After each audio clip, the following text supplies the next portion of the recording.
Live Life Rare, the podcast to help you discover and pursue what a rare life means to you.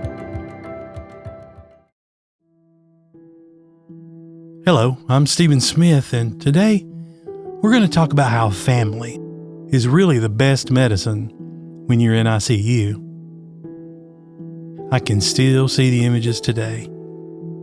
The noise was unnerving. The banging and the clanging reverberated throughout the dark halls of Trinity Medical Center in Birmingham, Alabama. This is where I'd been an ICU patient for weeks. It was early 2015, and from my bed, I caught glimpses of maintenance crews breaking down the nursing stations, loading panels of equipment onto long, flat carts, and wheeling everything into freight elevators. My mind raced with questions. Where are they taking everything? Will they bring it all back before the morning shift? And most alarming of all, will they remember that I'm here? Or will I be left behind with no one to check on me throughout the night? Well, of course, all this commotion, as if they were striking a stage production or something, it was only happening in my mind. And although it'd be several months before I had words and context to understand it, I was suffering from ICU delirium, fostered by a combination of factors such as sedation, immobility, and isolation. In Tennessee, at the Vanderbilt University Medical Center, they have a critical illness, brain dysfunction, and survivorship center.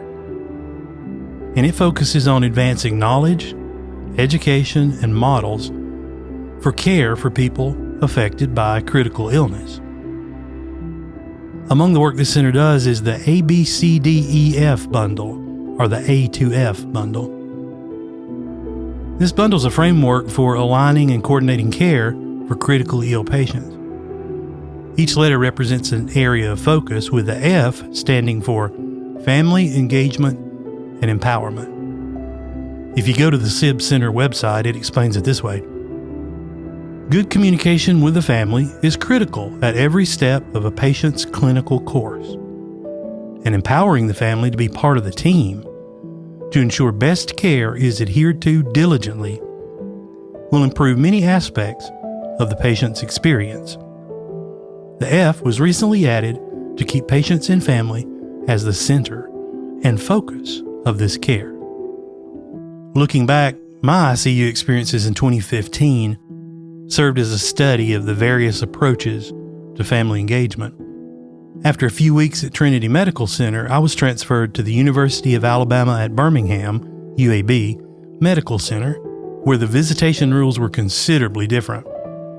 At Trinity, family visitation was restricted to 4 time slots per day, each one only lasting 30 minutes. Now, this schedule was strictly enforced, except for the occasional nurse who would smile at my wife Michelle and tell her she could stay a few extra minutes.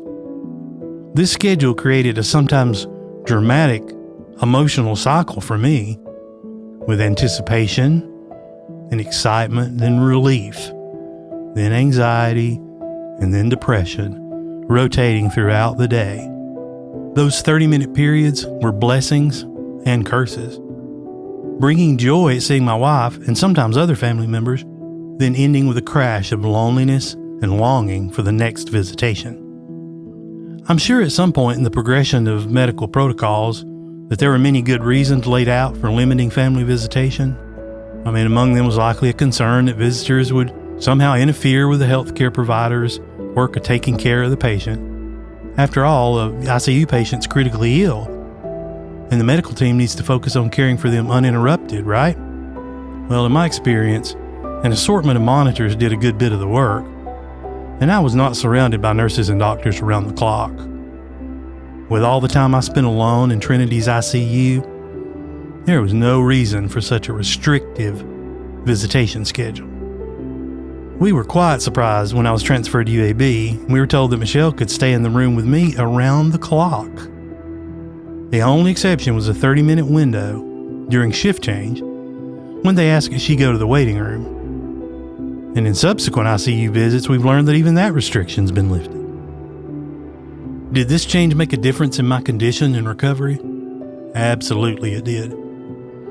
Michelle's presence grounded me, providing a point of reference that I could hold on to when my mind tried to create realities of its own.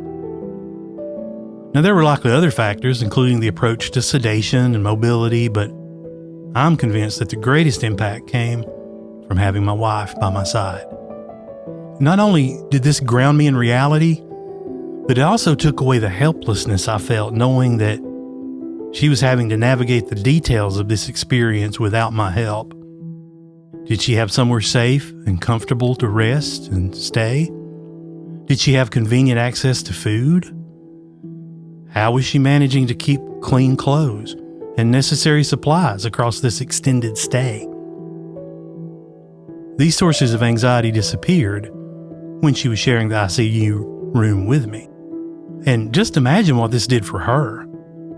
She was there when various doctors made their rounds, stayed better informed about my condition and plan of care, and felt comfortable knowing that she was nearby to help with any small needs that might go unmet in that more restrictive environment.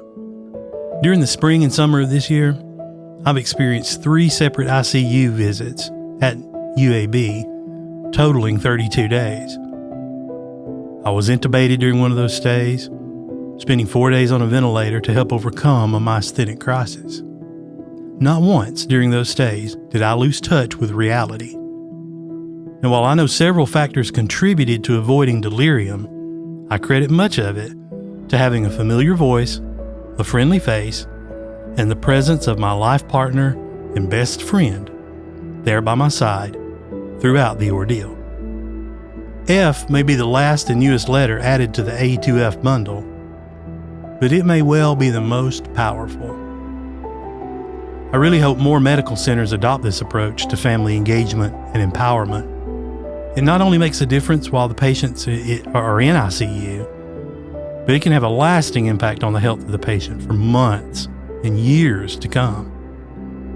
If you're enjoying the Live Life Rare podcast, please subscribe to its companion newsletter at liveliferare.com. Thanks for joining us on this journey to discover and pursue what a rare life means to us all.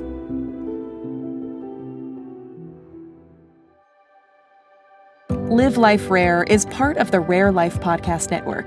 This has been a production of Rare Life Media.